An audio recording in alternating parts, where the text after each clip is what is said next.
Selamat datang kembali kepada para sahabat podcast Aku dan Kamu.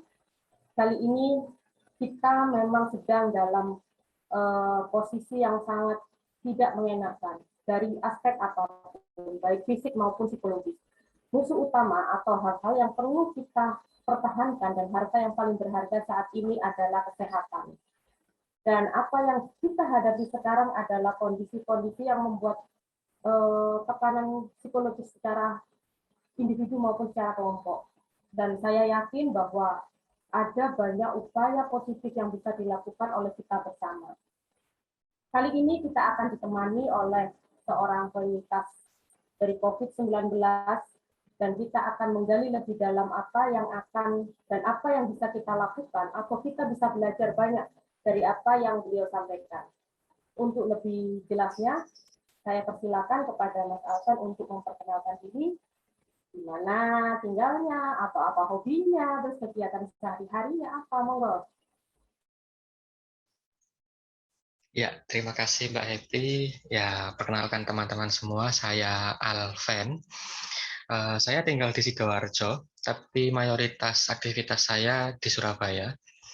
Jadi ya, saya mobile terus antara Surabaya dan Sidoarjo. Untuk keseharian saya aktifnya sama dengan Mas Dadang. Saya aktif di Gerakan Gus Durian Surabaya. Saya kenal Mas Dadang di situ. Mungkin itu yang bisa saya perkenalkan, Mbak. Matur nuwun. Saya harus panggil apa ini? Mas Alven, Mas Haji, atau apa ini? Yang biasanya. Panggil Mas Alven saja bisa, Mbak. Ya, oke Mas Alven. Bisa dibagikan nggak kepada para sahabat ketika Mas Alven ini tahu atau sudah terkonfirmasi positif? Apa tindakan apa yang pertama kali Mas lakukan?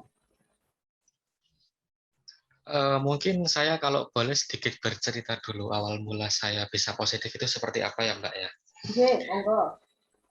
Jadi awalnya itu sebelum saya positif itu aktivitas saya itu selama seminggu sebelumnya bahkan 2 minggu sebelumnya saya itu aktif untuk pergi ke pasar hewan, begitu, pasar sapi lah istilahnya.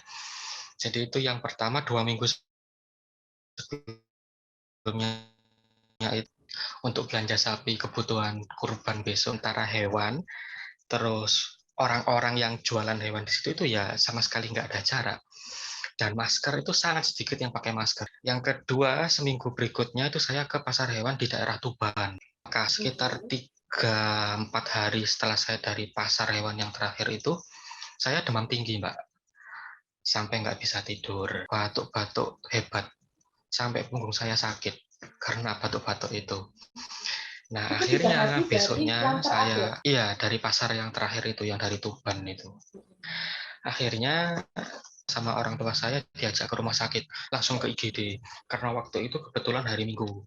Jadi yang buka hanya IGD, langsung dibawa ke IGD, diaktif. Di swab antigen reaktif, akhirnya PCR.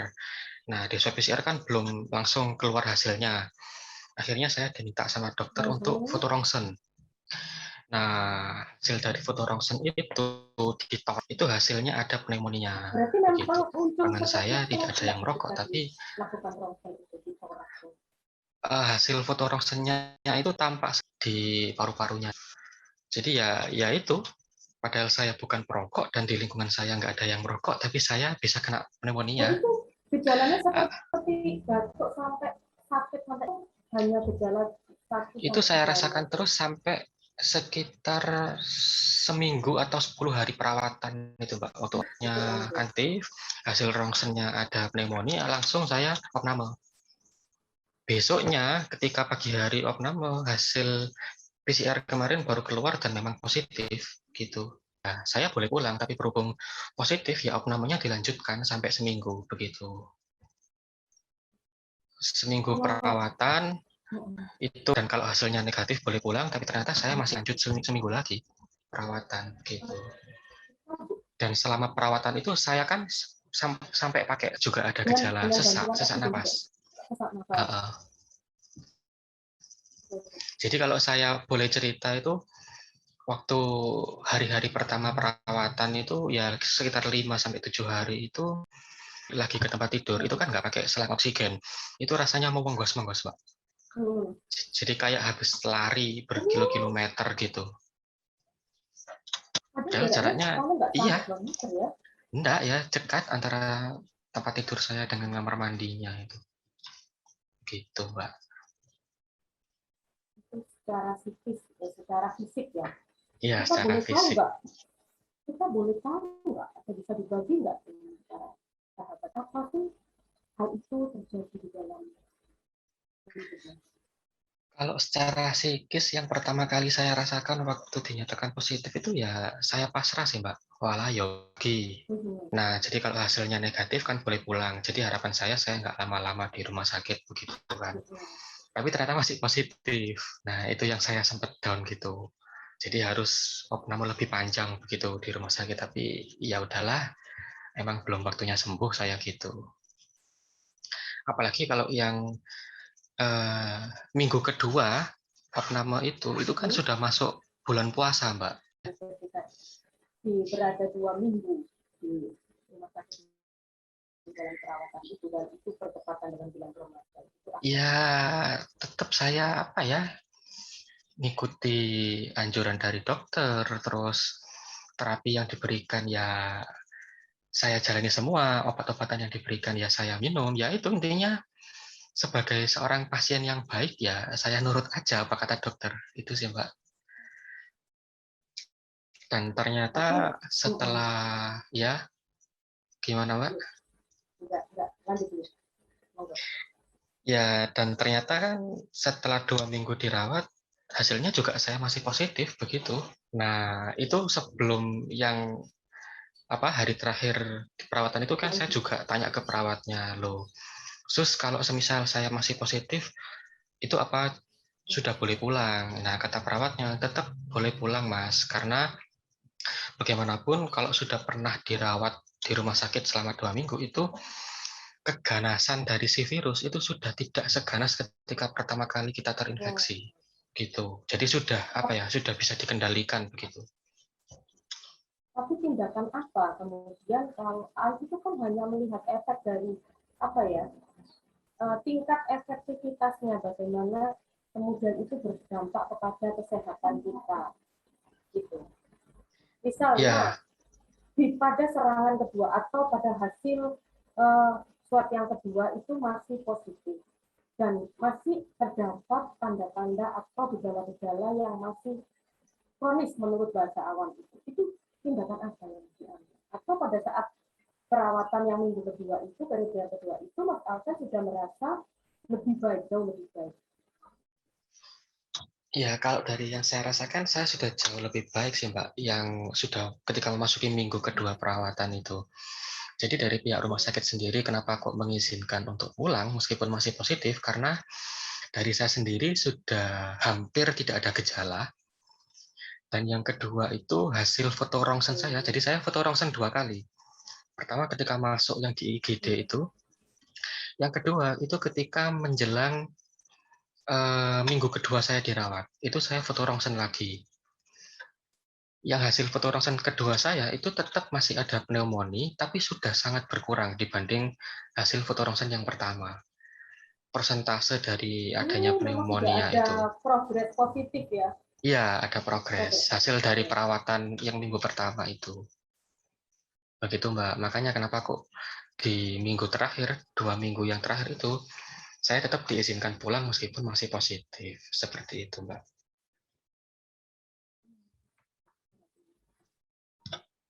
Jadi sebenarnya ketika gejala itu, biasanya kan orang meremehkan bahwa itu flu biasa, apalagi musim pancaroba seperti ini, itu gejala-gejala itu kan juga sudah dirasakan.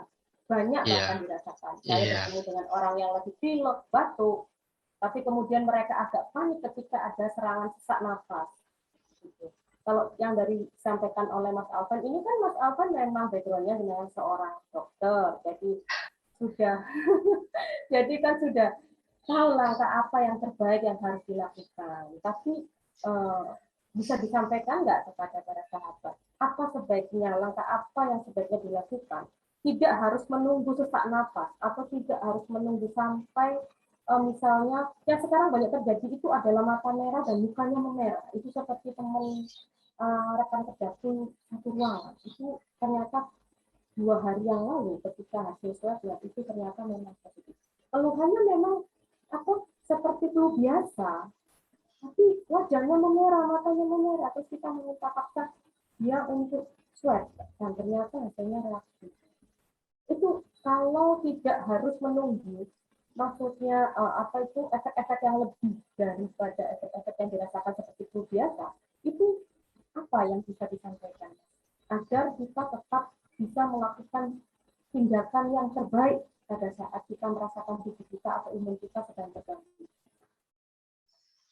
Iya, Pak.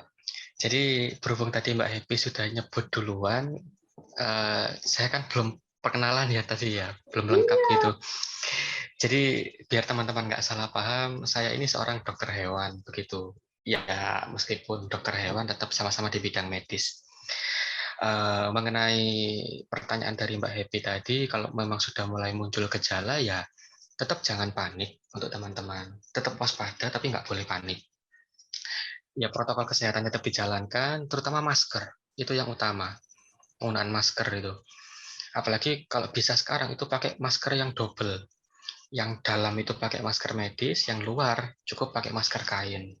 Itu sih yang utama itu masker.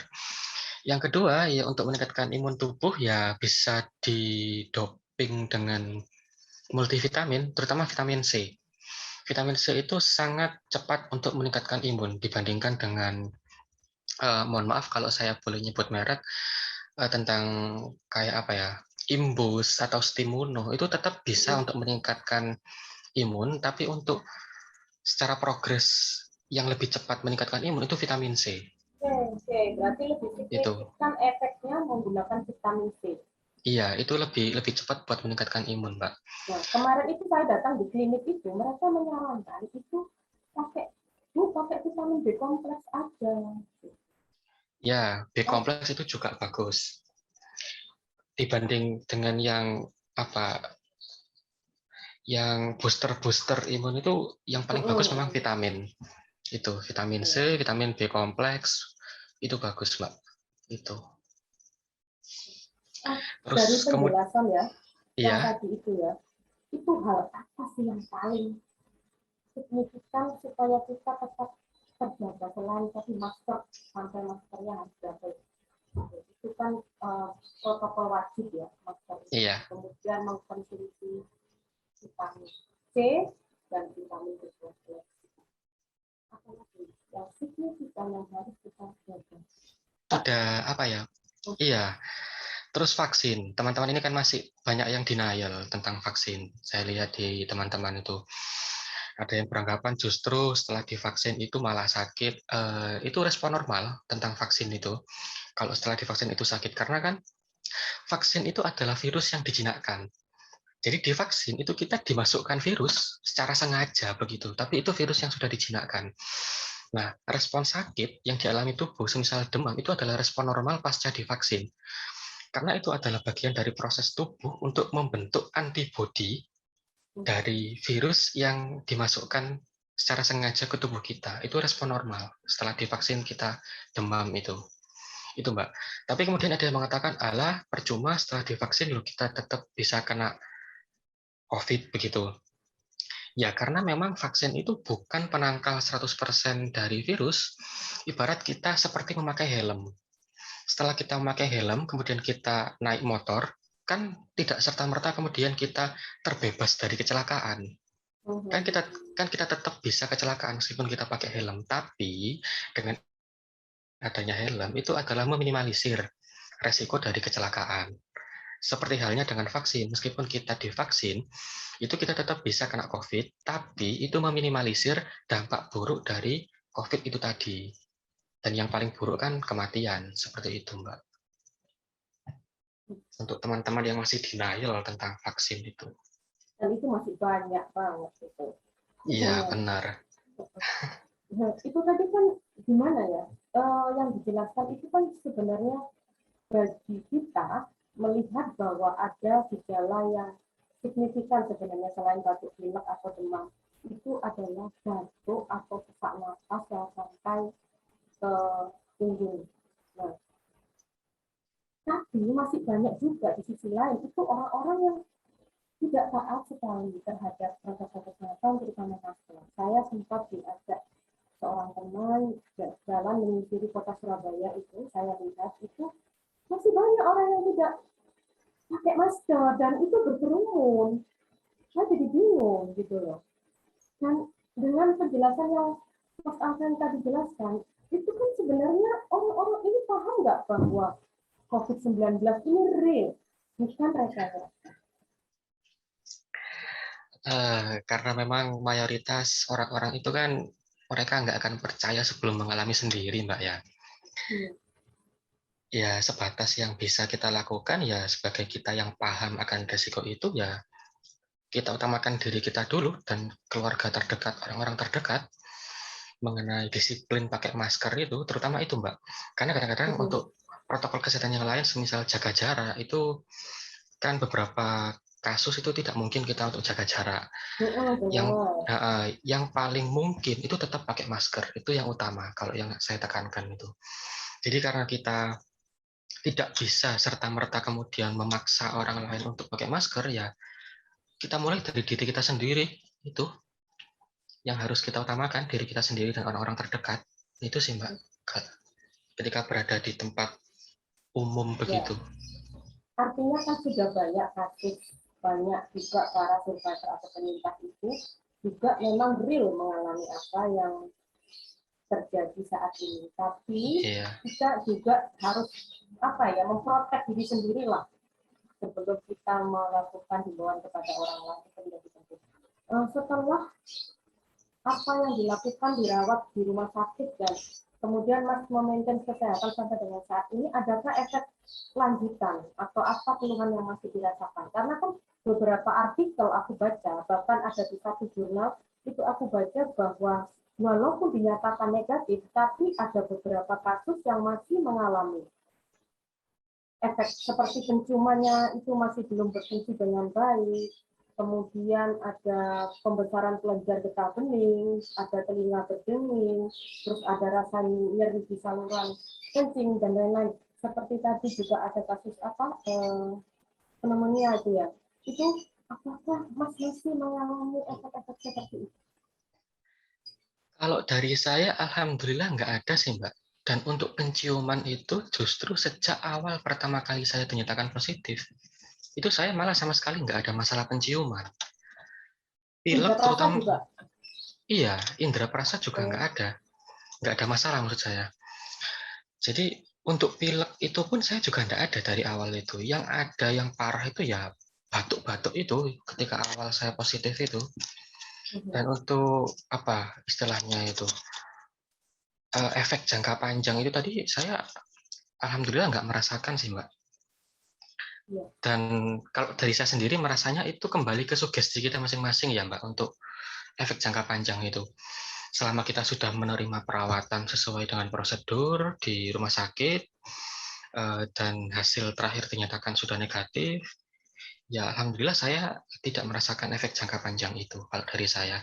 Dan kembali ke mindset kita masing-masing, ke sugesti itu tentang efek jangka panjangnya itu.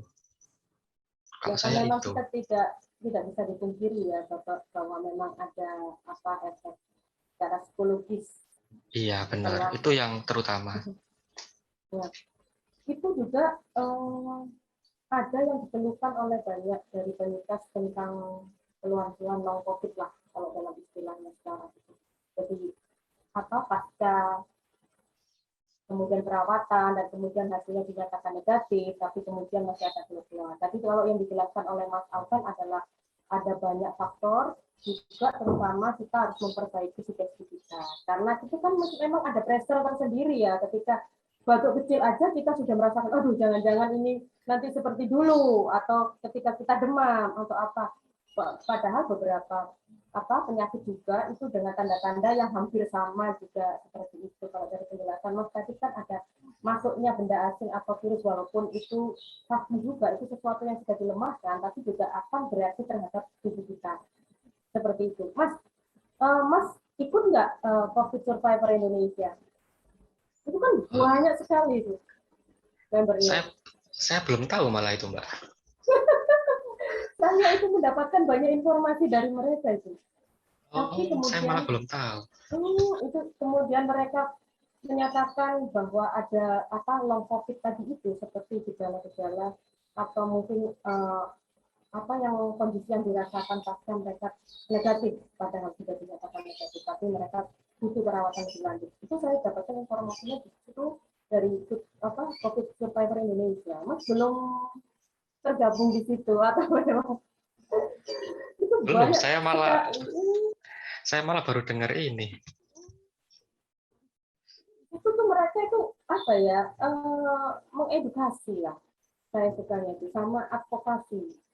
Itu saya suka banget itu apa yang mereka sampaikan. Jadi kita tidak dibombardir oleh berita-berita yang sangat mengerikan, ya kan, fakta-fakta kematian, fakta-fakta dampak yang terburuk atau apa. Walaupun itu memang cukup effortnya untuk membuat orang dalam tanda kutip itu patuh terhadap protokol kesehatan, tapi kita juga akhirnya terserang dengan kepanikan kan. Secara pribadi, sampai saya itu melihat orang di luar pagar rumah saya, itu saya sudah gimana gitu.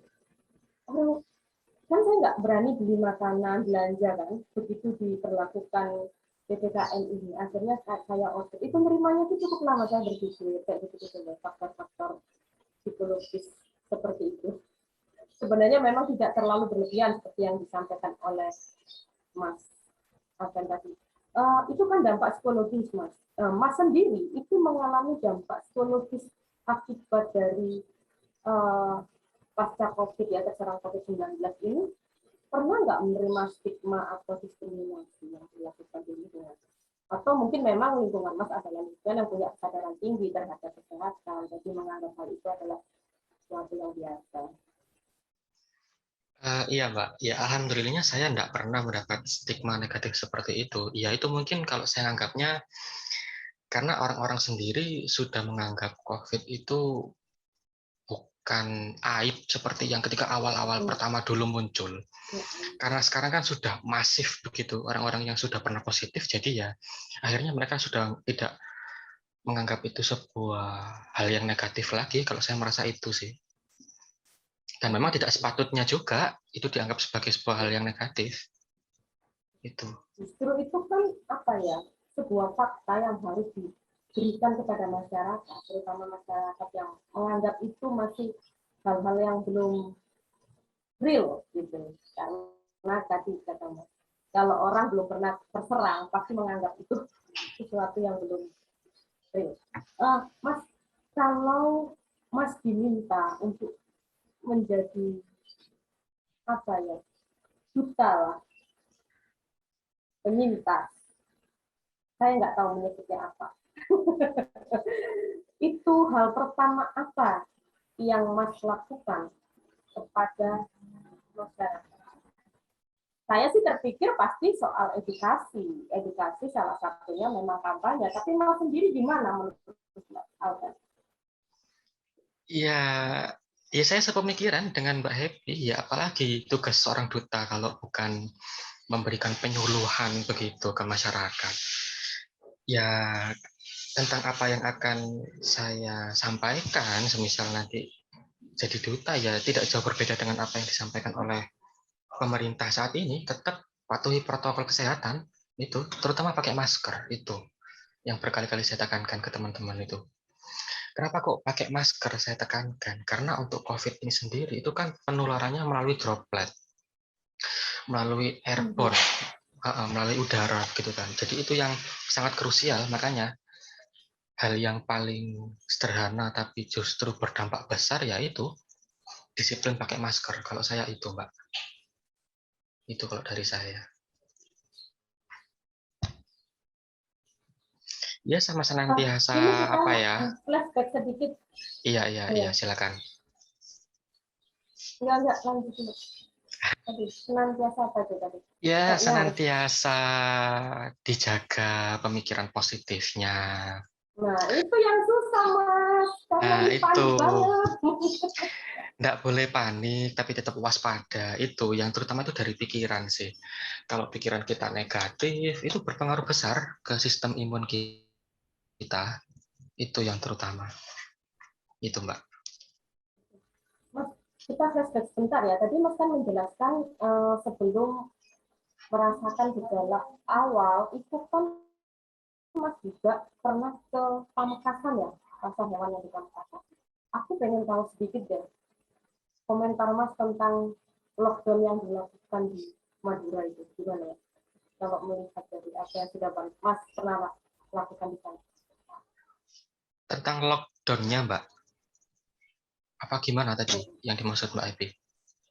Iya, jadi eh, sudah tepatkah sebenarnya pemberlakuan lockdown itu? Karena kan di surat kabar ya, saya tentu saja bisa mengaksesnya di situ dan di media elektronik lainnya itu bahwa ada setumpuk KTP kan memang kalau yang masuk ke wilayah Madura itu kan memang harus menyertakan untuk tindakan KTP untuk dilakukan swab antigen. Nah, ternyata mereka hanya menyerahkan KTP tapi tidak melakukan swabnya itu. Mereka lebih memilih kabur. Gitu. Nah, apakah kebijakan untuk lockdown ini sebenarnya tepat? Atau apa yang terjadi dengan Pulau Madura sebenarnya sehingga sampai sebegitu signifikan melonjaknya kasus? Dan ini tidak terjadi di Madura saja sebenarnya, banyak juga daerah-daerah lainnya. Ini gimana, Mas? Uh, saya sebenarnya kurang paham ya Mbak mengenai lockdown di Madura karena saya juga tidak begitu update mengenai situasi di sana.